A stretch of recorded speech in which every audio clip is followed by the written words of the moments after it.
A sports bike is the standard bike in the track riding world for obvious reasons. As such, the vast majority of teaching is done from the perspective that you also own a sports bike. This isn't a problem for the core skills of riding a motorcycle quickly, but with the altered geometry and riding position of upright bikes, with body position it does start to raise some questions about what we should be doing. In this video we're going to go over some of the differences between sport and naked bikes from a body position perspective, and we'll also talk about how your job doesn't really change all that much.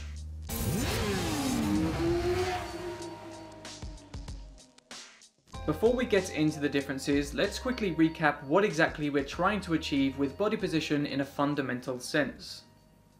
As I've covered in the past, body position isn't just about creating shapes for the cameras. We're actually trying to achieve three fundamental things so that we can ride in a better way and to a higher level.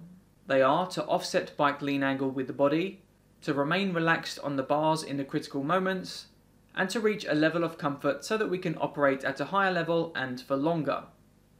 These core goals should give you a little indication of where this is all going, but stick with me nonetheless. To kick off the differences then, let's have a look at the lower body first. The biggest job of the lower body during cornering is to provide a solid base so that you can do what you need to do with the upper body, which is effectively use the controls and move into the desired positions while remaining relaxed on the bars throughout. On a sports bike, the three main contact points we use to create that solid base are the seat, the pegs, and the tank. On a naked bike, we still have those three contact points, so theoretically we should still be able to do a good job of creating this foundation that we want for cornering. The key factor being how good the outside leg attachment is with the tank. Your outside leg's contact with the tank is a key part of creating a good base with the lower body. It's the peg position and the tank shape that will determine how well you can create this anchor point. And on most bikes of this type, you should be able to create this fundamental piece of body position with relative ease. In a roundabout way, what I'm saying is that nothing really changes with the lower body. You still want to achieve the same things and get into the same positions, and most bikes that would be used on the track will allow that. So what about the upper body on a naked bike? With the lower body in place and doing its job, we now want to get our upper body to the inside and our head farther forward and down so that our inside arm isn't straight. This is true of any bike used in a performance setting. Even on less typical bikes, your fundamental upper body goals remain the same.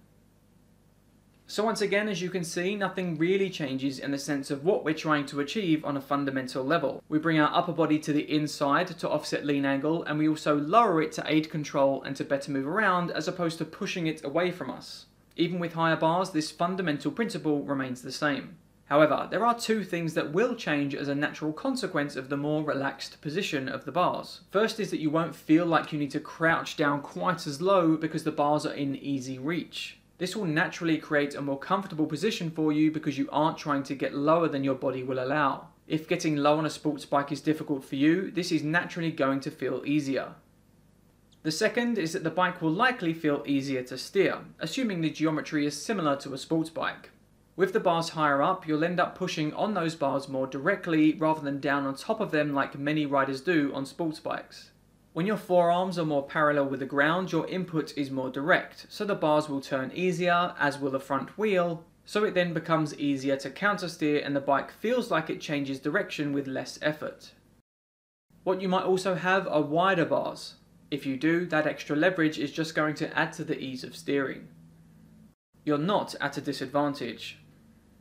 It goes without saying that there's a very good reason why sports bikes are designed the way they are, and there are benefits to the geometry and ergonomics they set out to achieve. That said, I would guess you aren't looking to set any lap records if you're heading out onto the track on a road going Triumph Street Triple, KTM Super Duke or Ducati Monster for instance. So from a fundamental standpoint, you aren't at a disadvantage if your goal of riding is to simply go quicker than you did before and improve as a rider overall. If anything, the more relaxed position of bikes like this may actually help you reach that higher level because, like I said back at the beginning, being comfortable and relaxed is a key component to riding fast, and achieving those things may well be easier for you on a slightly less sporty machine.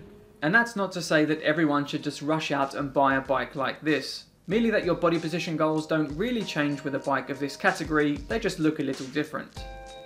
Are you riding a bike on track that's a little out of the ordinary? Tell us about it in the comments down below, and as always, if you like the video then please hit the button and subscribe to the channel for more performance riding advice and guides moving forward. Take care.